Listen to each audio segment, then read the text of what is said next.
Muy buenas noches. Somos Chile País de Poetas. En esta oportunidad, con una actividad diferente, motivadora, esencial, una oportunidad que nos ofrece nuestro amigo embajador en Lima, Gonzalo Rodríguez Burgos, nuestro querido Chalo Rodríguez.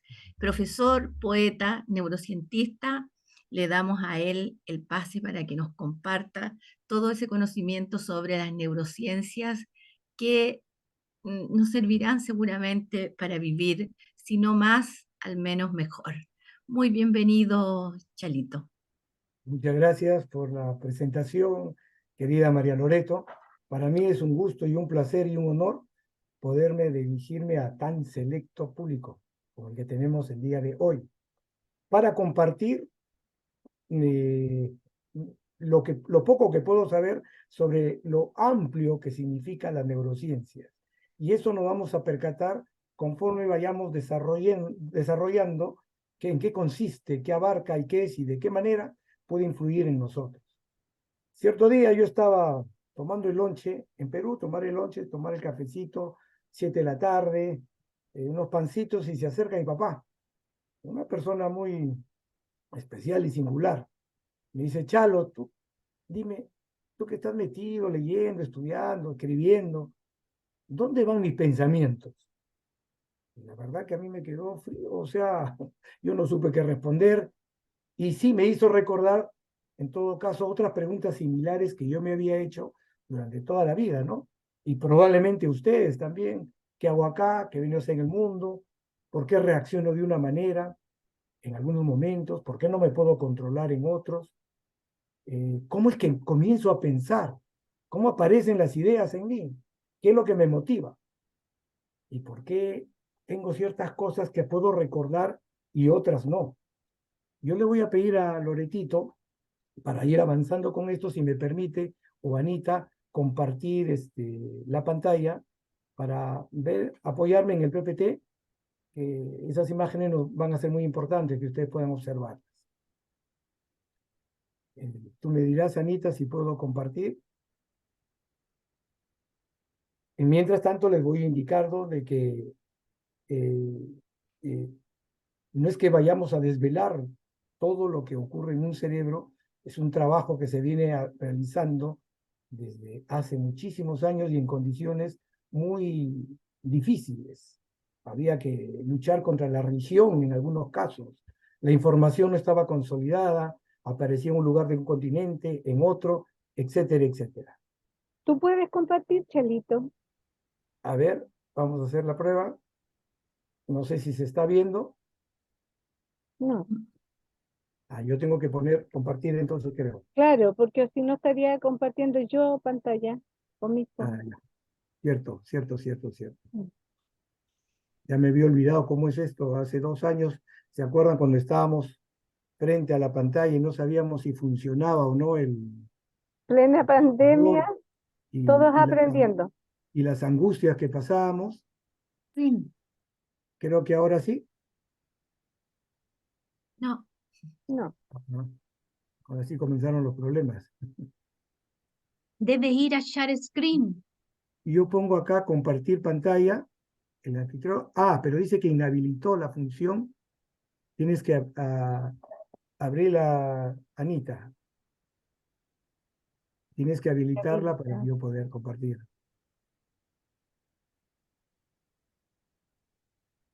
no. A ver, vamos a ver ahora.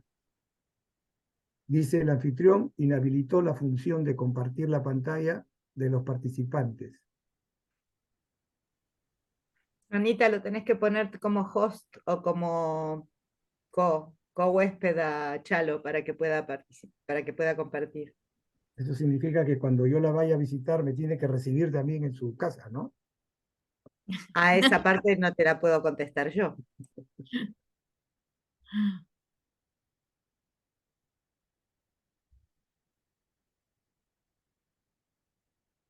Cuando evocamos algún momento fantástico de nuestra vida, algo importante, ese recuerdo viene, es recurrente.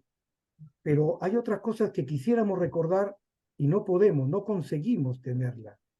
Y eso es Ujú. probablemente porque no hemos podido internalizar ese recuerdo. El proceso de guardar información en nuestro cerebro tiene, diríamos, pasos o fases bien marcadas. Nosotros recibimos mucha información cuando estamos alrededor caminando o leyendo, pero en forma inconsciente muchas veces seleccionamos qué imágenes, qué circunstancias son las que la filtramos y las que nos interesa guardar. Eso está guardado en lo que se llama memoria de trabajo o una memoria también conocida como de corto plazo. Si nosotros no practicamos, volvemos a revisar, a repasar, a practicar, esa información se va a perder. Y es en la noche, cuando dormimos nuestras 8 horas, es donde el cerebro sigue trabajando, va reparando proteínas neuronales que las ha perdido y ha desgastado durante el día, respirando, caminando, pensando, escribiendo, jugando, y también va a consolidar la información que hemos captado para que pase a nuestro recuerdo. Va a formarse un recuerdo. Vamos a probar ahora, creo que ya lo... Estás como anfitrión, Chalito. Ahora sí, Sí. bien. Este seminario voy a tratar de que vamos a tocar dos primeros temas, la historia de las neurociencias, para terminar conociendo ya más de cerca qué significan las neurociencias. El próximo sábado vamos a ver la importancia de la cocina con el cerebro, para, me perdí, para también ver, ¿están viendo ustedes lo que estoy Ujú. No, compartiendo? Chalo, no, tenés que compartir, no sé si es una ventana o Ajá. Ahora sí, Ahora sí, ahí sí. perfecto, ya. Y el próximo sábado, como le dije, la cocina y el cerebro, y algo que es muy interesante y de las cuales ustedes, todos acá son escribas, tienen una ventaja frente al ciudadano común de nuestra misma edad, la memoria y el olvido, cómo poder recuperar información y cómo generar nuevas capacidades, nuevas neuronas para poder eh, seguir en actividad y tener una calidad de vida mayor. Entonces nosotros vamos a comenzar con lo que es la historia de las neurociencias. Vamos a ver.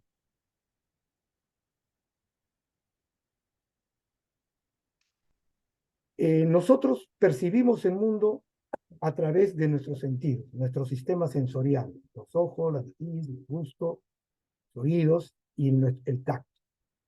Toda la información que vamos a recibir, nosotros la filtramos.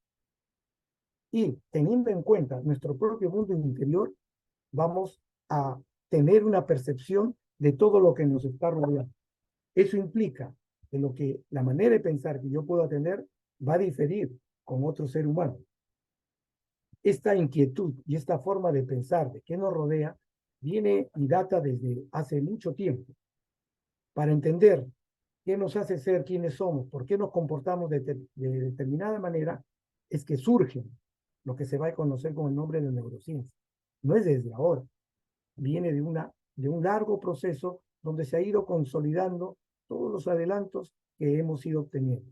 Nosotros vamos a hacer un viaje muy rápido, pero que nos permita tener una idea de una línea de historia. Obviamente me voy a saltear muchas personas que aportaron y tampoco voy a adentrarme, digamos, en amplitud lo que hicieron otros. Entonces, ¿dónde guardo mi recuerdo? ¿Cómo es que yo puedo pensar? ¿De qué manera? ¿Por qué cambia mi estado de ánimo? ¿Cómo hago varias cosas casi sin darme cuenta? Yo estoy hablando, estoy moviendo y gesticulando. No lo estoy pensando. Casi el 90% de nuestro día a día, nosotros estamos en piloto automático. ¿Por qué recuerdo algunas cosas y otras no? Nos indican los estudios, y aquí tomé la referencia de un gran neurocientífico, David del Rosario, español, donde los estudios que él tiene biomédico, nos indica que de todo lo que nos rodea, de todo lo que nos rodea, solamente percibimos el 0.5%. Él hace este ejemplo. No es mío, lo voy a tomar, pero fue muy interesante. Nosotros vemos, oímos, sentimos los aromas del ambiente donde se encuentran todos ustedes. Pero también hay otras cosas que existen, pero no tenemos sentidos para captar. Por ejemplo, yo no puedo ver las ondas que llegan a mi celular, pero sabemos que existen, están. Igual, las ondas del espectro de los rayos cósmicos llegan, pero no lo vemos, porque nos faltan sentidos para captar lo que es la realidad. Vamos a imaginarnos de que todo lo que está en su ámbito, en su ambiente, en su oficina, en el cuarto donde se encuentran ustedes, esté aquí, en este papel. Todo. Según este neurocientífico, nos dice que nosotros solamente percibimos el 0.5%, que nuestros sentidos no da para más. Entonces, si yo doblo esta hojita, significa que acá tengo el 50%. Lo vuelvo a doblar, tengo el 25%. Lo vuelvo a doblar, tengo el 12.5%. Lo vuelvo a doblar, ya pues sería un poco, algo más del 6%. Lo vamos a dejar ahí como el 5% que captamos. Quiere decir que el 100% nosotros vemos el 5%. Pero dice algo más, que de este 5%, el 90% de lo que captamos, de lo que vemos, sentimos, olemos y palpamos, el 90% lo hacemos de manera inconsciente. Es decir, que solamente tenemos control o conciencia del 0.5%. Entonces, si de este porcentaje, de este 5%, yo lo doblo, voy a tener el 50% del 5%. Lo sigo doblando, tengo el 25%. Y si lo sigo achicando, me va a quedar algo tan pequeño que comparado con el 100% de lo que es la realidad, es todo esto yo no veo, yo no lo percibo, no me doy cuenta. Y con solo esto, yo pretendo tener la razón. Con esto, solamente con esto, yo decido qué carrera voy a tomar. Si tal o cual persona me cae mal, si Cristian es un antipático, solamente con esto. Y todo esto no lo veo. Quiere decir que en la mayor cantidad de veces, cada vez que yo pienso ante lo que me rodea, son respuestas que muy probablemente, 0.5%, estén equivocadas. Y es la ciencia la que me va a permitir llegar a esta otra parte, a través de lo que es el método científico. Eso nos hace ver de que todo lo que percibimos, todo lo que nosotros vemos, ¿es eso o hay algo más?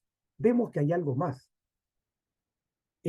Había un ejemplo, creo que es un cuento hindú. Había 5 sabios. Estos 5 sabios creían tener siempre la razón, pero eran ciegos, los 5. Los 5 eran ciegos. Y siempre estaban enfrascados en discusiones y trataban de comprobar si el conocimiento de cada uno de ellos prevalecía sobre los otros. Un día decidieron saber qué cosa era un elefante, que ellos no lo conocían. Y los 5, mano en el hombro, fueron caminando. Llegaron a un claro y se encontraron con un elefante. Uno de ellos avanza y se choca con el elefante, semejante a Guillermo. Y dice, el elefante es muy parecido a una gran pared. Otro había dado la vuelta y se encuentra con la cola del elefante que está espantando los mosquitos. No, le dice, un elefante es una cuerda, una soga. Otro había ido arrodillándose y choca con las patas. No, le dice, ustedes dos están equivocados. Un elefante es como una columna, habla de las patas. Otro llega hacia la trompa. No, le dice, ustedes tres están equivocados. Un elefante es muy parecido a una gran serpiente, por la trompa.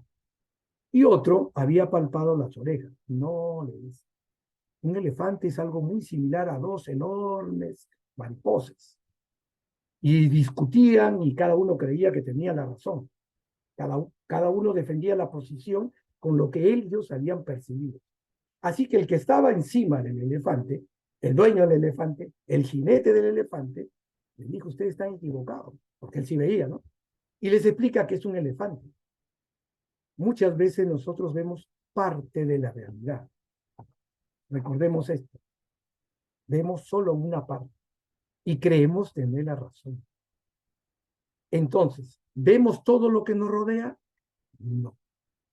Y sobre eso vamos a tomar decisiones. La neurociencia trata de explicar cómo funciona nuestro cerebro para que el día a día nuestro, no científicamente, sino sea mucho más agradable y aceptable, entendiendo cómo es que percibimos las cosas. Este otro cuentito que está acá es el del pastorcito que iba llevando las ovejas de varias gente del pueblo, del panadero, del párroco, del herrero, del alcalde, y lo llevaba hacia un pastizal a que come. Era tan tediosa su tarea, tan aburrida, y un día se le ocurre jugar una mala pasada a los miembros del pueblo. Llega corriendo y le dice, el lobo, el lobo, el lobo. Gente desesperada, se angustia porque piensa que le van a comer a sus ovejitas, el panadero, el herrero agarran un palo, empieza a sentir el miedo, la cólera, la adrenalina y van en busca del lobo que se va a comer sus ovejas. Llegan y encuentran pues el pastor que se está matando de risa. Y entonces regresan al pueblo. El pastor vuelve a hacer esto una segunda vez, hasta que en una oportunidad realmente llega el lobo. Y cuando va al pueblo a gritar, viene el lobo, se está comiendo, ya el herrero ni el panadero agarraron el palo, ya no sintieron esa ira tremenda, esa adrenalina. Simplemente no le creían. Siempre nos han enseñado eso, que en boca del mentiroso lo cierto se hace dudoso. Pero dando una mirada desde la neurociencia, comprobamos algo, de que nosotros somos lo que pensamos, lo que creemos que es, así no sea la realidad. En el primer momento, cuando llega la primera vez el pastorcillo, la gente reaccionó como que iba a haber un ataque. Sintió frío, la adrenalina, ira, furia, agarró el palo, ira.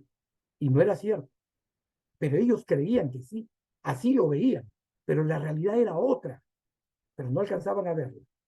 Cuando fue a la inversa, el cerebro no distinguió.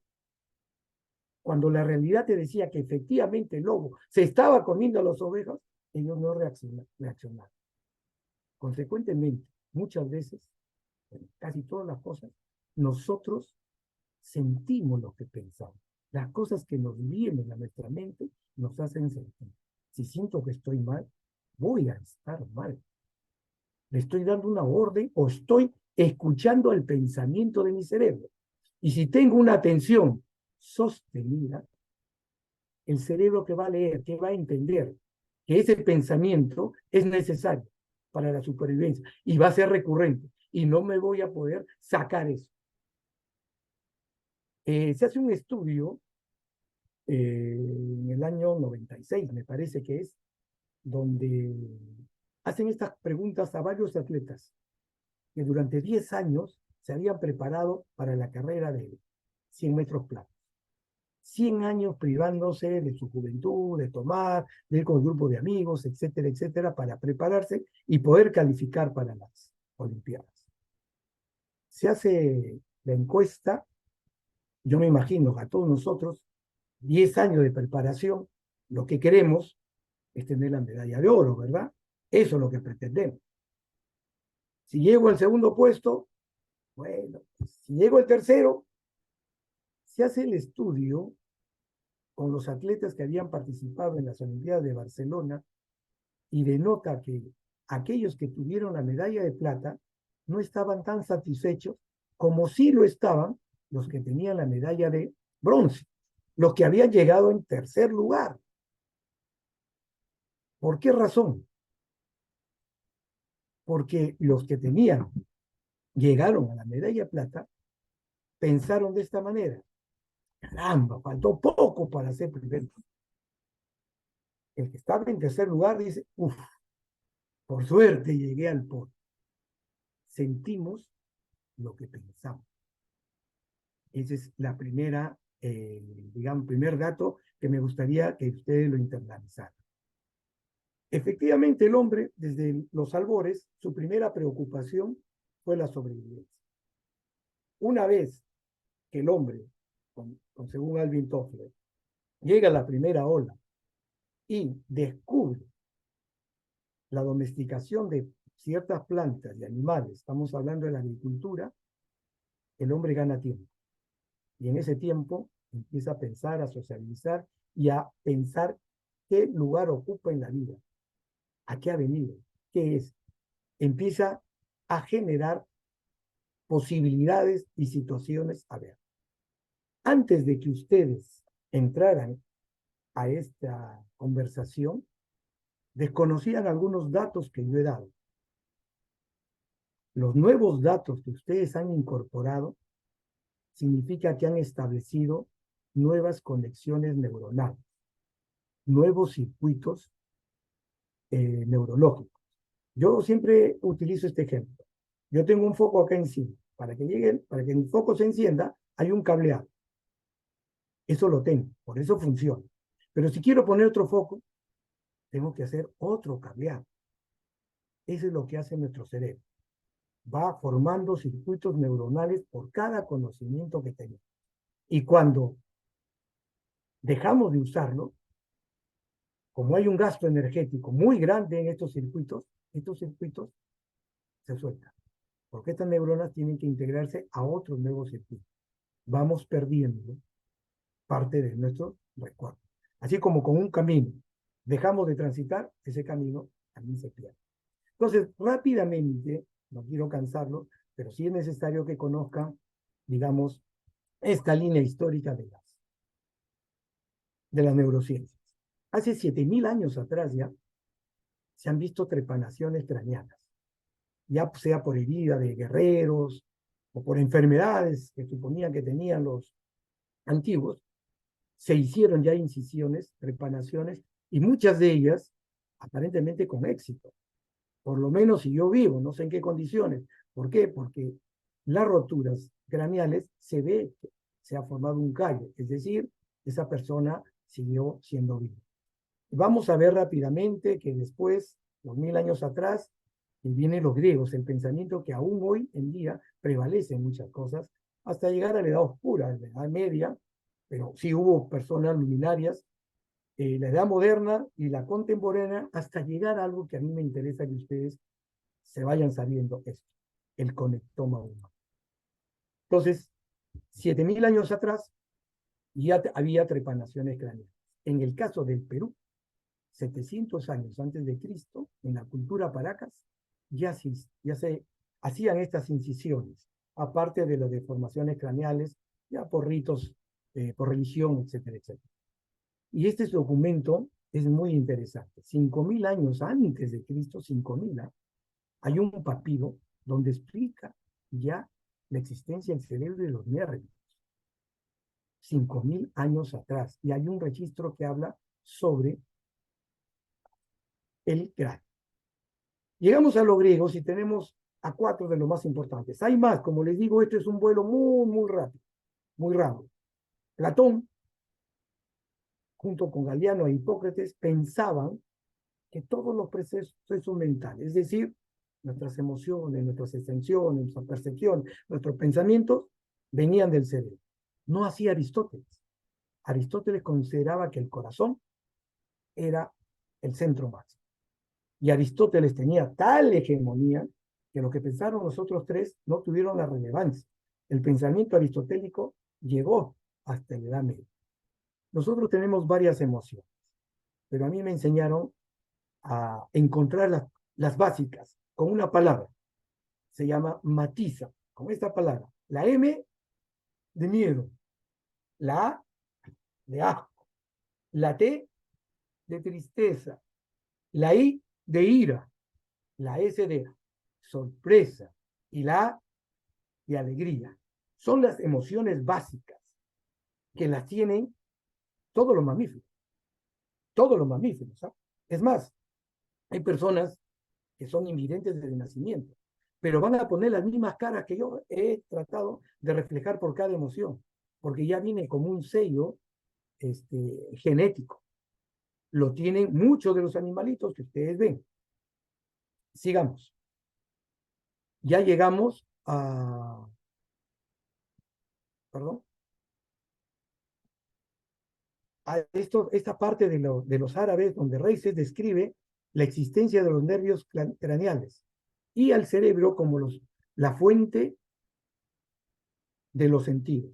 Avicena, entre ellos había también alguna contraposición, que es el cerebro el que contiene los sentidos, hasta llegar a Vesalio, que es el que va a describir los nervios craneales.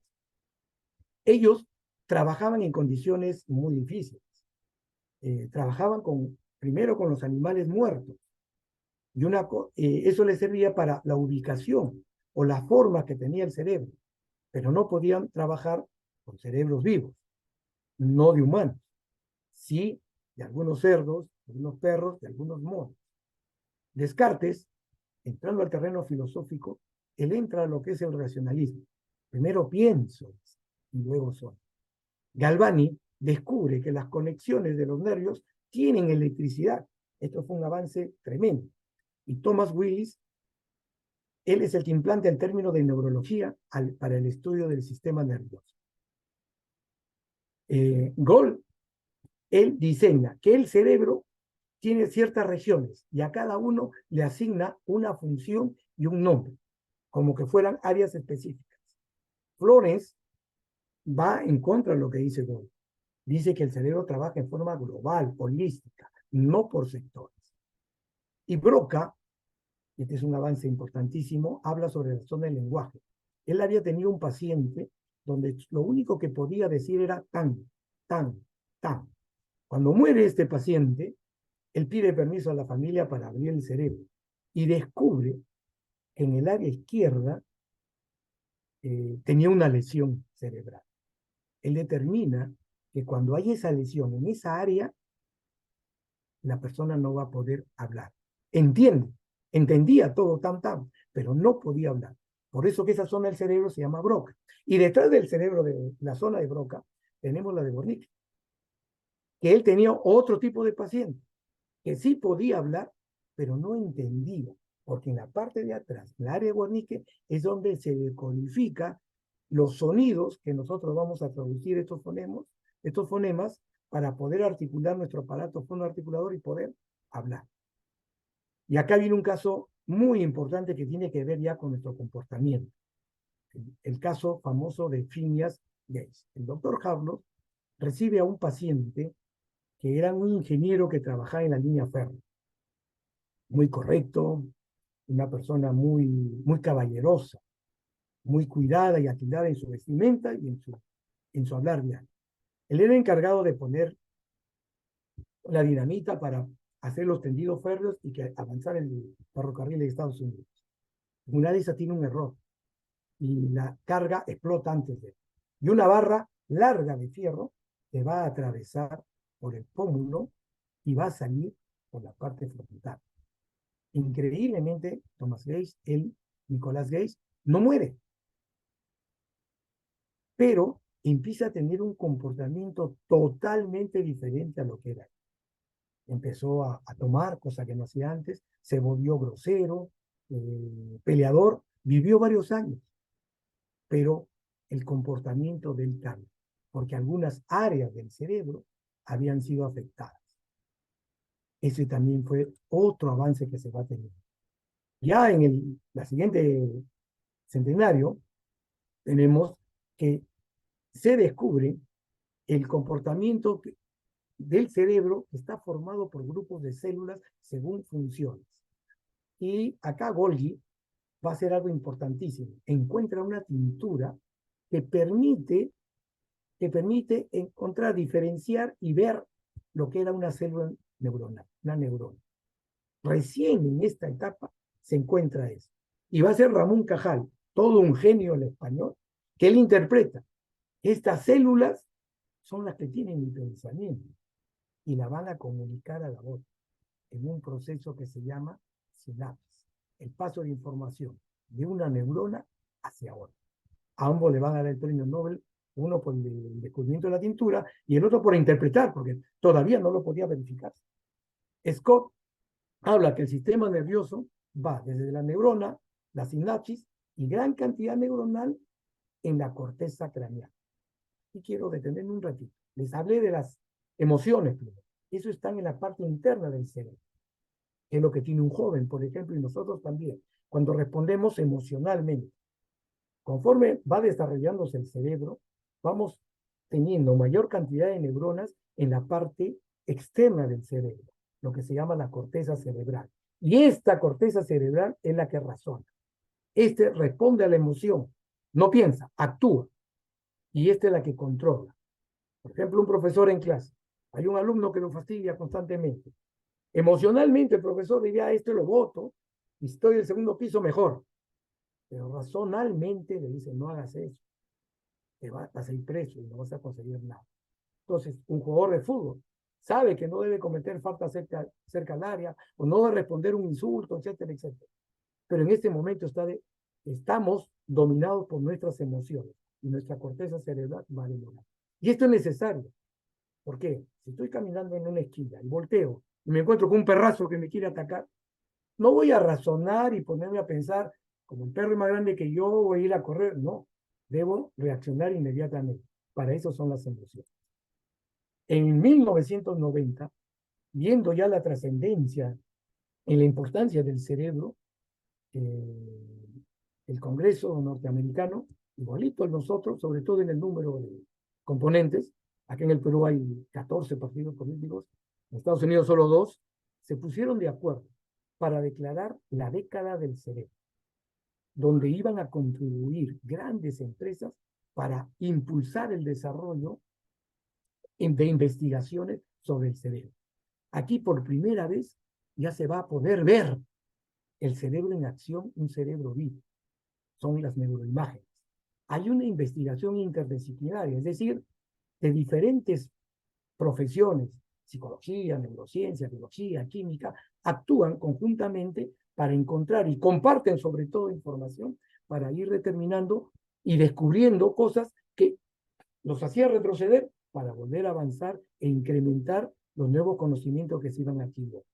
Hay una fuerte inversión neurocientífica y también las neurociencias empiezan a especializarse. Empieza a darse en 1990. Luego llegamos a la inteligencia colectiva, ya apoyado por la tecnología que va avanzando a pasos agigantados, la digitalización y la exploración ya, también en el cerebro. Hay tomografías axiales computarizadas y se ve el cerebro tanto a nivel de conducta como a nivel molecular, es decir, cómo trabaja una neurona, de qué está compuesta y cómo va pasando ciertos elementos que se llaman los neurotransmisores. Ya, en esta época llegamos a lo que se conoce como la era de la genómica. Es el genoma con el cual venimos nosotros que va a ser influenciado por el ambiente. Aquí hay un neurocientífico, Seung, que él señala que estamos viviendo esta época genómica en la cual toda nuestra secuencia de ADN que está en nuestro mapa genético viene con nosotros. Yo tengo este tamaño, este color, la caída de cabellos, porque ya está predestinado en mi genoma humano. Yo tengo esos genes. La enfermedad cardiovascular que tengo también ya estaba ahí. Mi carácter, mi forma de pensar también estaba ahí. Pero no se queda con eso. Solamente somos ya predestinados, ya antes de nacer, al tener nuestro genoma, ya vamos a actuar tal y cual, o puede haber variantes. SEO indica que sí puede haber variantes. ¿Por qué? El aprendizaje, la toma de conocimiento, hasta para leer un libro, implica un cambio, como les dije, de nuevos circuitos neuronales. Y esto va a variar, puede variar nuestra conducta. El sistema nervioso es tan complejo que tendríamos que regresar a lo que dijo el griego. Solo sé y nada sé. Y todo está conectado con todo. Todo es holístico. Hoy en día, el modelo actual de localizacionista estaba basado en las funciones diferentes que tenemos, está siendo superado por lo que es el nuevo paradigma de que todo es una integración funcional. Recuerden que hay partes del cerebro, el cerebro actúa de manera cruzada. El hemisferio derecho va a tener implicancia hacia todo el lado izquierdo y viceversa. Entonces, Seu postula lo que es el conectoma. El conectoma son todas las conexiones con las que venimos. Vuelvo a repetir que ya están preestablecidas y heredadas de nuestro padre. Todos nuestros genes que obedecen a nuestras características físicas y también las internas, las emocionales. Pero ojo, que quede claro que el ambiente, el entorno, va a influir sobre nosotros. Si uno de nosotros hubiera sido criado en el bosque, como hay varios casos que ha sucedido, adoptaría otro tipo de comportamiento y va a ser difícil que pueda cambiar porque ha variado su conectoma humano. Seu nos explica que el primer trabajo que se hace con un microorganismo, este microorganismo tiene solamente 300 neuronas. Estas neuronas se pueden interrelacionar y pueden llegar a tener cerca de 7.000 conexiones. Las 300 neuronas pueden llegar a verse que se hacen 7.000 conexiones. Para llegar a esto que yo estoy expresando en una sola línea, pasaron más de 10 años, varios grupos de científicos, para explorar las 300 neuronas y las diferentes formas en que se van conectando. Si nosotros, llevando esta proporción, lo llevamos a un modelo para estudiar con la cantidad de neuronas que tiene el cerebro humano, pasarían cerca de 1 millón de años para conocer las conexiones nerviosas de una porción del cerebro. Una porción equivalente a la cabecita de un alfiler. 1 millón de años. Pero con la intervención ya de la inteligencia artificial, estos tiempos obviamente van a ir cambiando. El modelo de conectomas que tenemos, esta es una foto axial, habla como que fuesen hubs. Es donde hay ciertas zonas que tenemos mayor tráfico de circuitos neuronales. Esto lo puse solamente para que tengan una idea y una referencia de cómo es la cantidad de conexiones que nosotros tenemos. Con la edad, en mi caso, yo voy perdiendo conectividades con el neuron.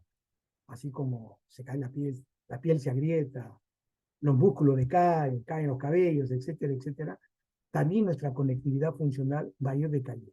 Y es probable que ustedes ya lo vayan notando. Antes, digamos, podían leer y memorizar mucho más rápido. Por ejemplo, digo yo, ¿no? Y ahora nos cuesta un poquito más. Pero acá sí tenemos algo muy importante, que se llama la reserva cognitiva. A lo largo de todos los años, conforme vamos viviendo, vamos estableciendo conexiones nerviosas, más y más y más y más. Mucha gente cuando se jubila, vamos a suponer 65 años, 2 amigos. Uno se jubila y dice, bueno, en la época de jubileo, me voy a dedicar a ver mi Netflix, voy a quedarme acá en mi casa, ya trabajé muchos años. Este no. Este de repente es un escritor, quiere seguir escribiendo.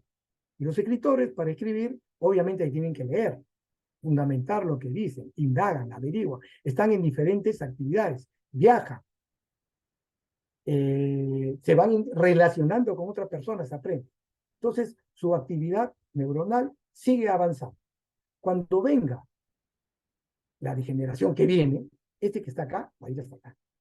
Y este igual, pero va a tener una mayor reserva cognitiva y por lo tanto una mejor calidad de vida. A mayor reserva cerebral, vamos a tener una mayor capacidad de resiliencia, es decir, nos vamos a poder adaptar a las nuevas situaciones. Ya no vamos a ser los jóvenes de repente emocionales, con la capacidad que podíamos hacer varias cosas a la vez, pero nos hemos vuelto selectos, es decir, vamos a poder funcionar de mejor manera, selectivamente. Conforme avanzó todos los descubrimientos que se van dando en el cerebro, la década del cerebro, la información que fue circulando y la aparición de las redes sociales, empezó a propalarse una contaminación terrible.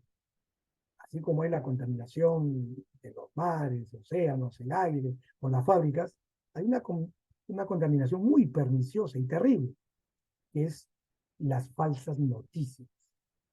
Hoy en día, muchos jóvenes, y a veces uno mismo, abre el celular y dice, murió José Luis Perales. Y nosotros tomamos esa información y la replicamos. Nos cuesta verificar, comprobar, constatar si la información es correcta. Estamos en la era de la rapidez. Leemos el título y lo pasamos. Y eso sí está generando mucha desinformación que se va replicando. Antes el error lo podía tener yo y mi entorno más cercano. Pero hoy en día, con el celular, hasta mi amigo en Japón ya le hice creer que José Luis Perales había muerto y no había muerto.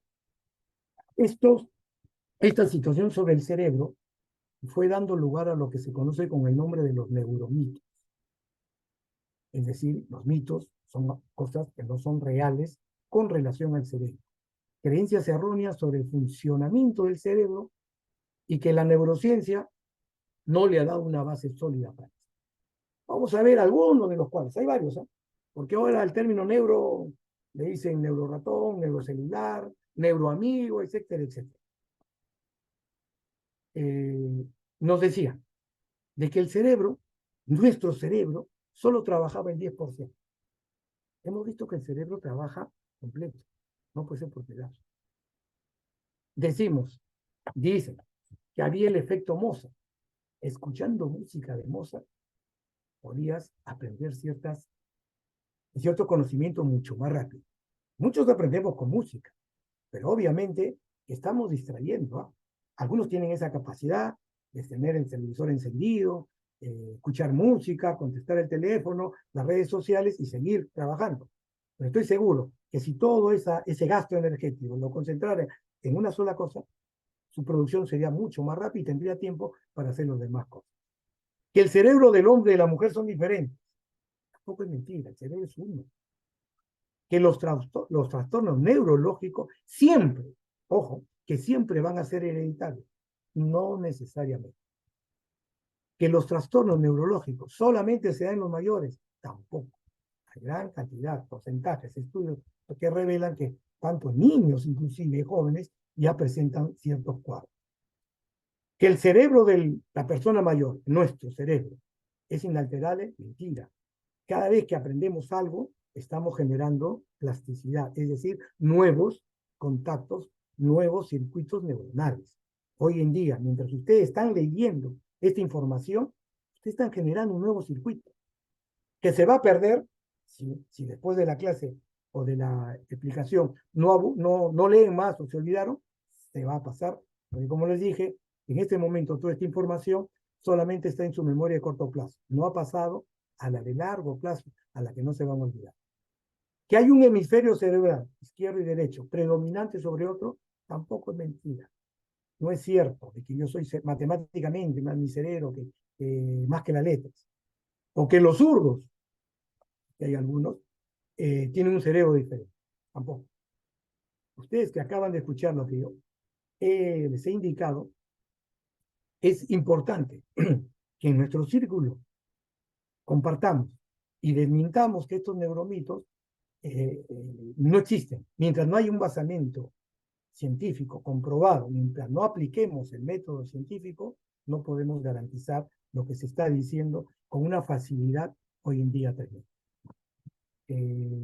Yo quisiera, ustedes mentalmente van a responder algunas preguntas que están acá. No alcanzo a leer, dice, percibimos el 99.5% de nuestro entorno, ¿verdadero o falso? Cada uno tiene la respuesta en su mente. Falso. Solo percibimos el 0.5%.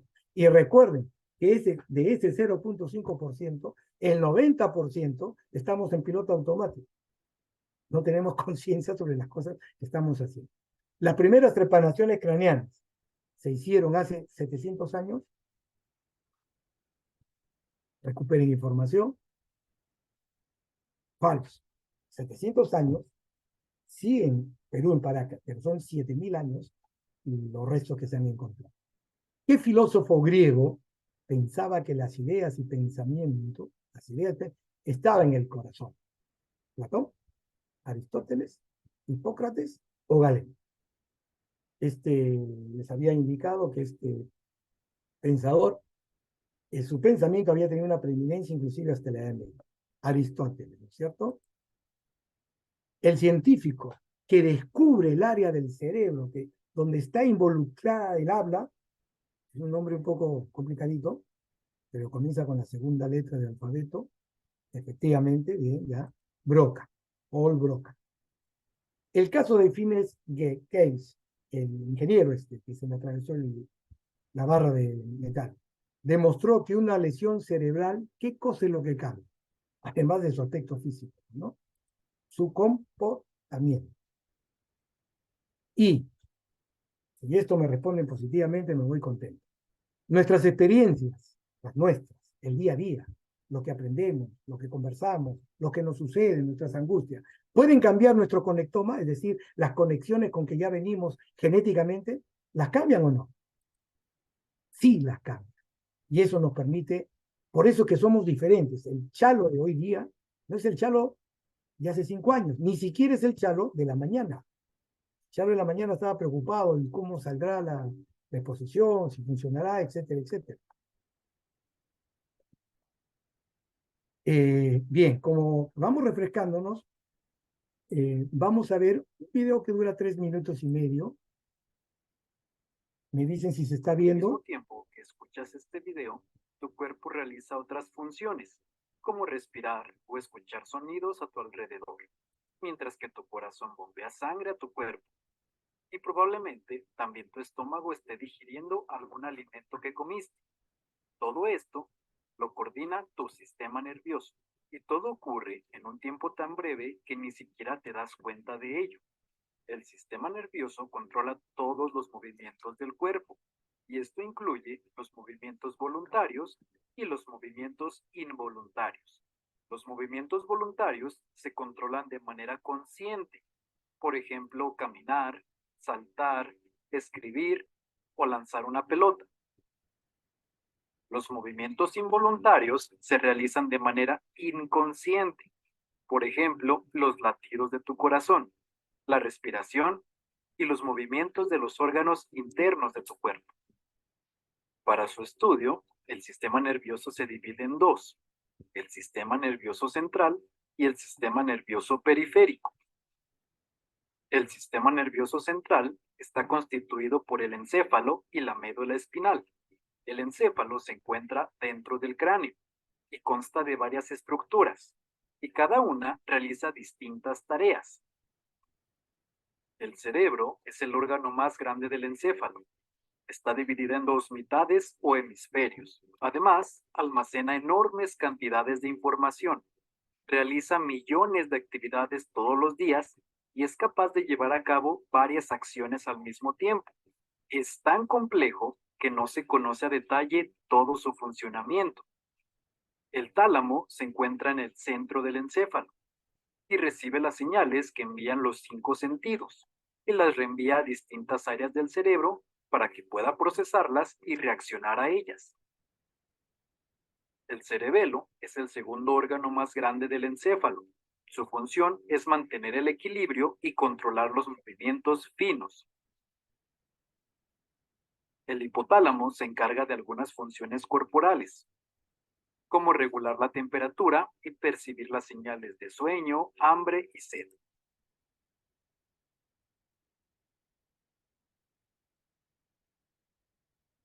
También es el responsable de la manifestación de emociones, como la amistad, el cariño y el amor. El bulbo raquídeo es el encargado de transmitir mensajes entre el cerebro y el cuerpo. Controla funciones básicas como el latido del corazón, la digestión y la respiración. La médula espinal es la prolongación del encéfalo. Tiene forma de cordón y corre por dentro de la columna vertebral. De ella nacen los nervios periféricos, que permiten movimientos voluntarios e involuntarios, sensaciones y reflejos. El sistema nervioso periférico lo conforman los nervios que nacen del cerebro y de la médula espinal y llegan a todas las partes del cuerpo por medio de fibras nerviosas. Algunos movimientos involuntarios son mecanismos de defensa del cuerpo humano ante situaciones que implican un riesgo y se llaman acto reflejo. Sin embargo, aún así podemos sufrir accidentes y tener lesiones. Estas pueden presentarse en cualquier parte del cuerpo. Por ello, es importante mantener sano y en condiciones óptimas nuestro sistema nervioso.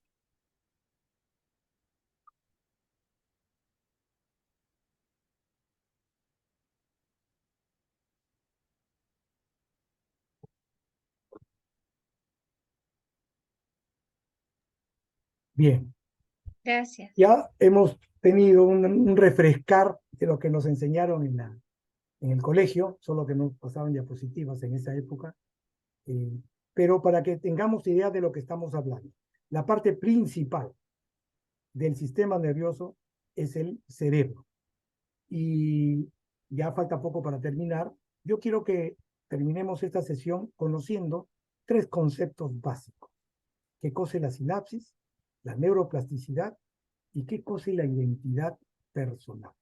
Hemos hecho un viaje recontra rapidísimo. Costó mucho, había que imponerse a, les decía al inicio, a religiones, a no compartir la información. Hoy en día es totalmente diferente y cada vez se sigue avanzando más. Pero aún, digamos, nos causa sorpresa cómo es que algunos pensamientos vienen, algunas ideas. Tenemos angustias, se somatiza, algunas preocupaciones o la alegría. ¿Cómo es que recordamos el dolor, digamos, de la pérdida de un familiar muy querido? ¿O por qué cuando estamos viendo la televisión y las noticias nos deprimimos o nos alegramos? Todos estos recuerdos, ¿dónde están? Seguimos en la misma pregunta. ¿Dónde están almacenados? ¿Cómo puedo hacer varias cosas a la vez, muchas veces de ellas sin darme cuenta? ¿Cómo aparecen mis pensamientos? ¿Por qué cambia mi estado de ánimo constantemente? ¿Por qué siento esa baja de energía? ¿Por qué no puedo dejar de pensar en él o en ella?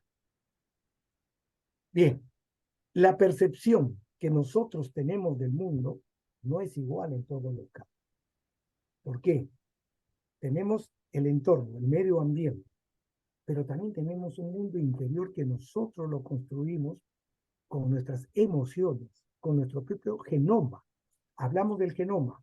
2 gemelos son idénticos, pero en su vida van a tener experiencias diferentes y no va a poder ser igual. Entonces, cuando una persona interpreta algo diferente al nuestro, es porque es otra persona. Y hemos visto de que no siempre nosotros vamos a poder tener la razón.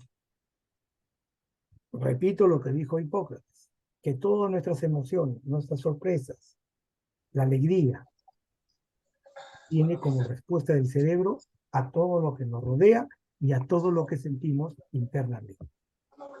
Alegría, goce, placer, penas, aflicciones del cerebro. Entonces, cada vez que escribamos un poema, estimados poetas, ya no podemos decir me ha roto el corazón. Tenemos que decir que me ha roto alguna parte del cerebro.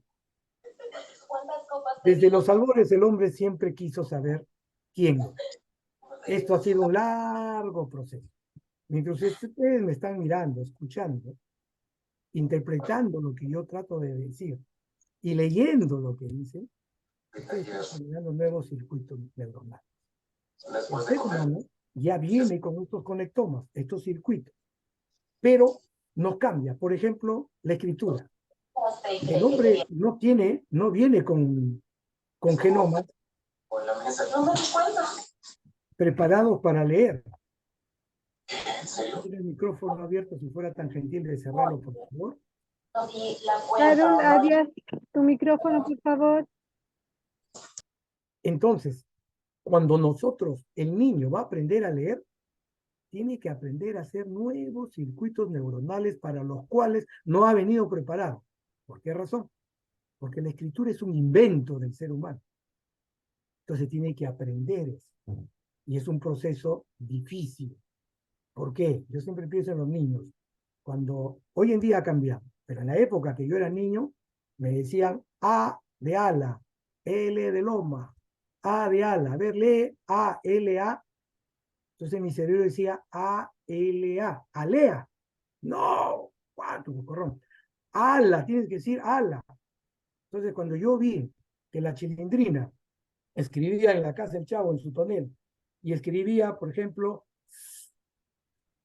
pronunciaba el fonema de la letra, entendí que así se debería haber aprendido. Entonces nosotros venimos de una formación terrible, y si hemos superado eso, significa que podemos superar otras cosas. Pero a todo esto, seguimos. ¿Qué son las neurociencias? Acá ya está el detalle. Soy como los vendedores que al final de todo dice que lo que es.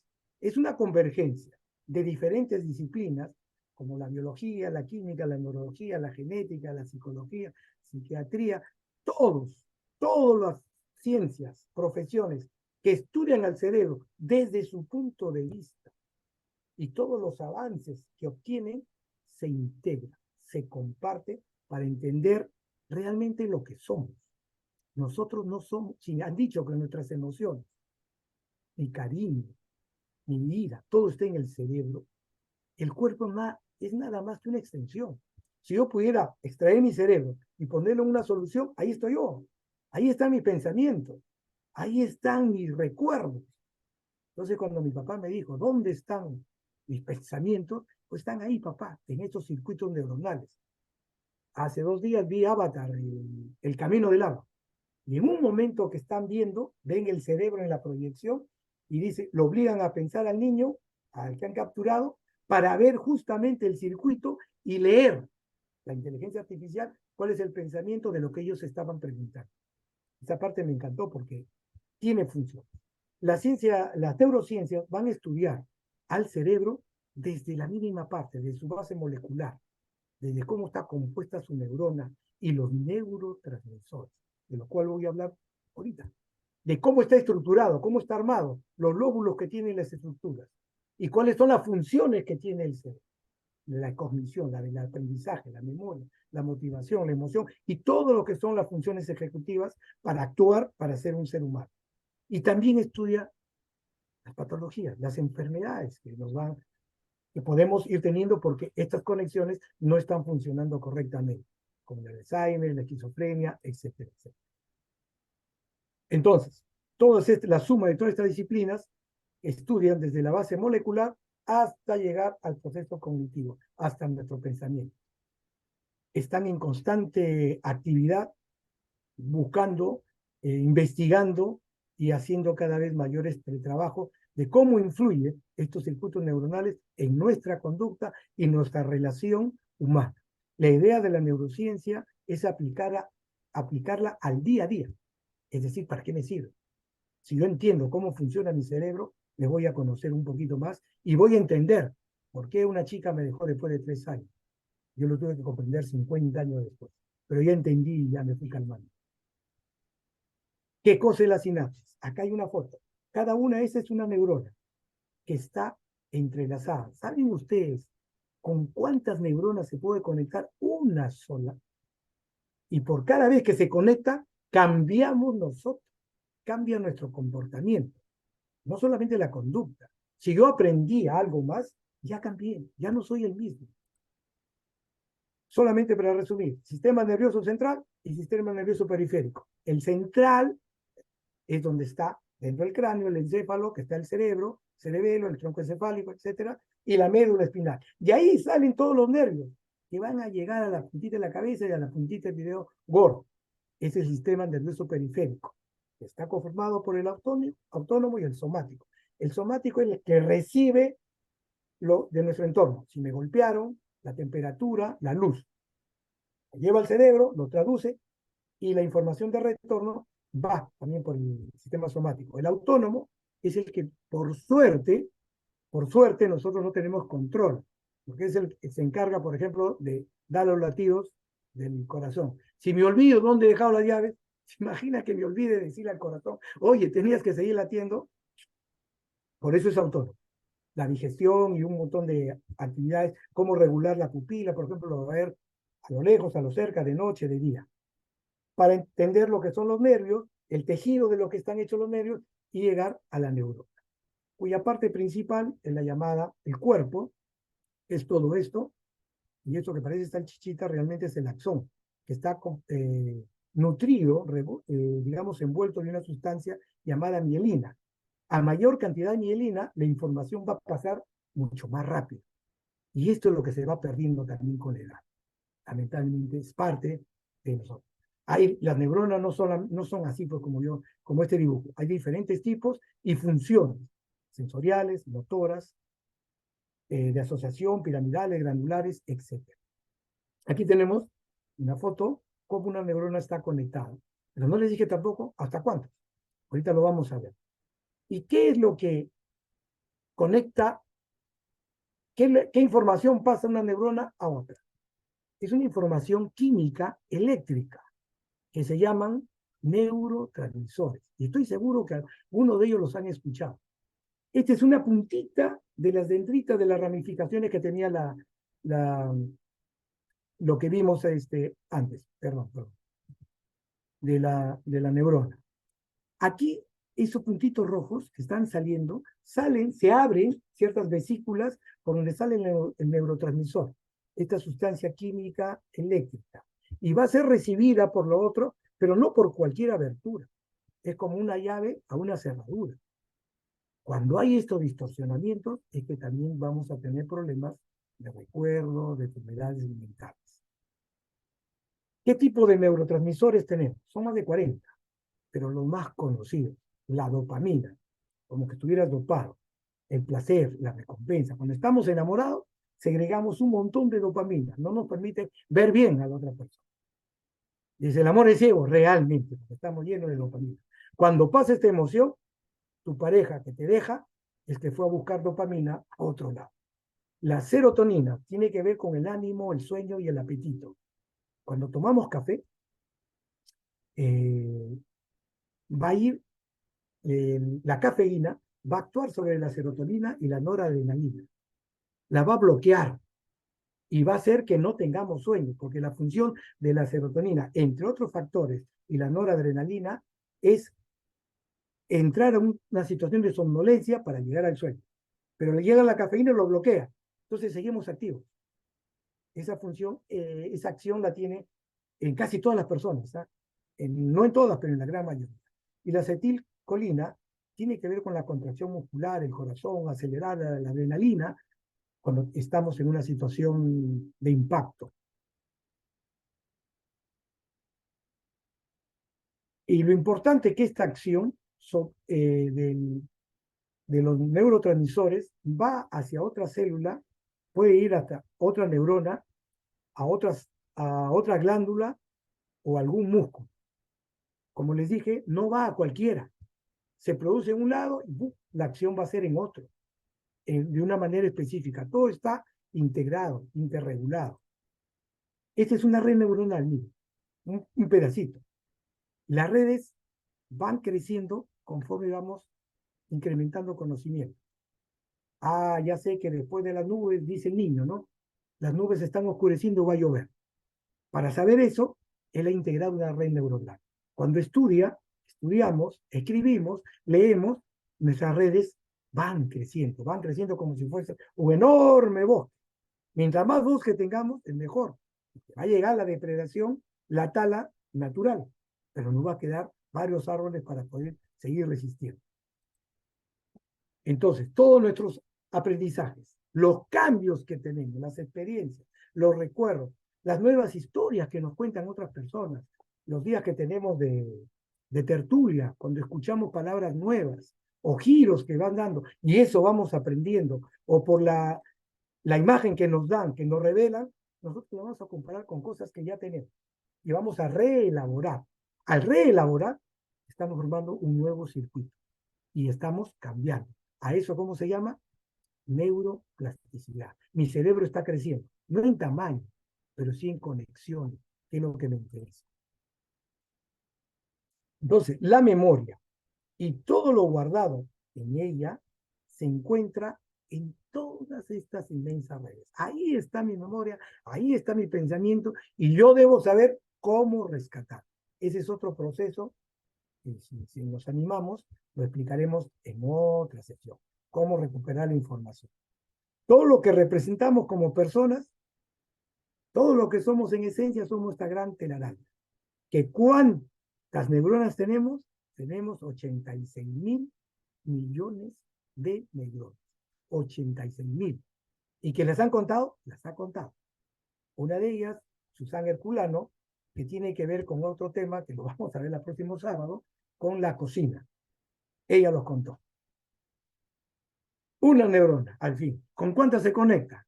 Puede conectarse con 1.000 y hasta con 10.000 neuronas a la vez. Si una de ellas se va, ese circuito se perdió. Perdí ese conocimiento, esa información, perdí ese recuerdo. Ya no puedo recordar. Hay gente que se desespera. Yo quiero recordar la voz de alguien que quise mucho. Y a veces no la tengo. La perdí. Y hay honda desesperación y frustración a veces. El tercer punto, hablamos de sinapsis, de neuroplasticidad, y ya para terminar, ¿qué cosa es mi identidad? ¿Quién soy yo? Dije al inicio que primero nosotros ya venimos codificados con nuestro genoma humano. Ya venimos con esas conexiones que van a aparecer a lo largo de nuestra vida. Nuestra forma de ser, nuestro tamaño, nuestro color, el color de ojos de Anita, el color de la tez, etcétera, etcétera. Ya viene predestinado. Ese es el yo conectón. Pero hablamos de que hay otro yo, el yo de la conciencia, el que no quiere ser solamente eso. El yo conectoma está formado por nuestra identidad personal. Es el que me define como tal, es el que está formado por mis genes heredados de mi mamá y de mi papá. Es la predisposición para tener las enfermedades congénitas, mi personalidad y mi apariencia física. ¿Y cuál es el otro yo? El yo de la conciencia. Es el producto de la actividad, de mi interacción con el medio ambiente y mi mundo interior, con mi conectoma, más lo que yo rodeo, lo que percibo, yo saco un nuevo resultado. Ese es mi yo conciencia. ¿Que va a cambiar al yo conectoma? Sí, lo va a cambiar, definitivamente. Y a eso también se llama plasticidad neuronal. ¿Soy yo el mismo Chalo de hace 5 años? No lo soy. No pienso igual ni siento igual. ¿Por qué? Porque mi yo conciencia, mi nuevo conocimiento me ha ido cambiando y transformando. Para lograrlo, ¿qué debemos hacer? Esta es la parte que más me gusta. Hay que variar la rutina. No podemos, no, pero yo todos los días hago una cosa diferente, sí, pero si te das cuenta, haces todas las cosas diferentes durante 6 meses. Y el segundo semestre te encuentras haciendo lo mismo que hiciste el semestre anterior. Hay que salir de nuestra zona de confort. Poder conversar con ustedes sobre este tema. Conversamos con Anita, presenté este proyecto y coincidió que yo lo pudiera presentar en Arequipa. Yo no había expuesto esto antes. Me costó. Preocupación, insomnio. Tuve que practicar, porque hay que practicar. Mis frases de fuerza para no olvidar. Pero eso significa que yo ya salí de esa zona de confort. Pero ahora estas exposiciones nuevamente son parte de mi zona de confort. Yo no debo conformarme con eso y debo seguir saliendo. Y, por ejemplo, un amigo de Chile, país de poetas, en Nicaragua, me dice, ya lo he visto que vas a exponer. Yo soy ad honorem, trabajo en un colegio inclusivo y quisiera que capacitaras a 60 de mis profesores. Y a mí nunca se me había ocurrido eso. Excelente. Una cosa trae a la otra. No es casualidad, hay causalidades en la vida. Cambiar de amigos, esto es interesante. Todas las tóxicas, los tóxicos, hay que eliminar, aunque sean de la familia. Ojo, el hecho que sea tu familia, no tienes que cargar con gente que te va a causar muchos problemas. Hay que eliminar los tóxicos de tu vida. Y esto que también es muy, muy importante. Dormir las 8 horas. Dormir las 8 horas para recuperar este desgaste que han hecho ustedes escuchando. Tratando de leer, hay un gasto energético grande. ¿Por qué? Porque están recibiendo información nueva que tienen que codificarla con la que ya ustedes tienen. Tienen que buscarle un espacio. Entonces lleva tiempo y hay un gasto energético. El cerebro, pesando solamente 1,4 kg, gasta el 20% de energía de todo el cuerpo, gasta un montón. Entonces, el cerebro quiere estar en automático, gastar lo menos posible para asegurar la supervisión del corazón, del estómago, el riñón, todos trabajen bien. Entonces, cuando al cerebro le decimos, vamos a leer o estudiar, oh, y dice eso, no, eso cansa, porque hay un desgaste, va a haber un gasto energético. ¿Dónde lo recuperamos? Cuando dormimos. Cuando dormimos, recuperamos la energía faltante y grabamos los nuevos conocimientos que hemos adquirido en nuestra experiencia. Acá muy rapidito, hemos llegado al extremo de estudiar la felicidad, que tiene que ver con nosotros. Ya esto viene de hace 30 años, un estudio en Harvard, nos habla de la U de la felicidad. En la parte de acá arriba, en la U, estamos con los 20 años. Todo es bacán. Un montón de ilusiones, objetivos. Quiero tener, como Roberto Carlos, 1 millón de amigos. Quiero ser el líder. Y todo es bello y hasta voy a ser astronauta o presidente. Conforme avanzamos los 30 y 40 años y la vida te dice tal cual es, y ya te casaste y que ya no puedes comprarte las cosas que tú querías porque tienes que priorizar gastos, alquiler, el pago del internet, de la esposa, que la mensualidad de los niños, enfermedades, seguro médico, etcétera, etcétera. Hemos bajado toda esta U 40 y 50. Aquí ya muchos de nuestros sueños se han perdido. Pero viene la buena noticia. 60 años empezamos a subir. Hemos dejado de lado a todos los tóxicos. Ya no tenemos que ir a todas las reuniones familiares. No quiero, no me gusta, no quiero. Nos volvemos elegantes. Elegante viene de elegir. Elijo quiénes van a ser mis amigos. Elijo mis momentos. Con quiénes voy a estar, lo que me queda. Yo no sé cuánto, pero quiero que cada día sea de lo mejor. Lo ideal es que no sea una U, que sea una línea. Pero conforme vamos aprendiendo nosotros esto, transmitámoslos a nuestras generaciones, a nuestra familia, a lo que queremos. ¿Somos seres emocionales, básicamente? Sí. Matiza, acuérdense, la ira, el asco, la alegría, el miedo, la tristeza, pero tenemos una corteza cerebral que hace que el pastor. ¿Hay momentos que necesitamos las emociones? Por supuesto que sí, pero deben ser controladas. Y ya, con esto acabo. No quiero que se olviden que la transmisión que se da de una neurona a otra neurona se llama sinapsis. El dedo me ganó, no debí ponerlo todavía. La otra preguntita, porque es importante que se vayan recuperando la información, la capacidad que tiene nuestro cerebro para cambiar y adaptarse a lo largo de nuestra vida se llama neuroplasticidad. ¿Verdadero o falso? Excelente. Es verdadero. Seguimos cambiando, tenemos neuroplasticidad. Es más, podemos generar nuevas neuronas. ¿Ah? Ojo, a nuestra edad podemos generar nuevas neuronas. No con la cantidad que cuando teníamos 14, 20 años, no, pero sí podemos. Que nuestro cerebro solo funcione el 10%, ¿qué dicen ustedes? ¿Verdadero o falso? Falso. Funciona todo. Que tengamos menos o más conexiones nerviosas, neuronales, es otra cosa. El proyecto Conectoma señala que además del conectoma con el que vengo, genético, estaría el conectoma yo conciencia. Yo, mi conciencia, que puedo cambiar el mundo. ¿Verdadero o falso? Ese es. Verdadero. Las sustancias químicas que transmiten señales de una neurona a otra, específicamente, estas sustancias químicas eléctricas, ¿cómo se llaman? Efectivamente, neurotransmisores. Y el cerebro es parte del sistema nervioso central, de lo más importante, ¿verdadero o falso? Verdadero. Bien, espero que todo esto que hemos dicho, ¿saben para qué es? Para saber cómo somos.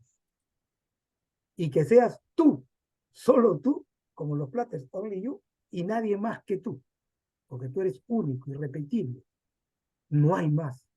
Seamos nosotros, no como quieran los demás. Bien, muchas gracias por su tiempo. Espero no haberlos cansado demasiado porque cansa. Charlito, qué divina clase. Se puede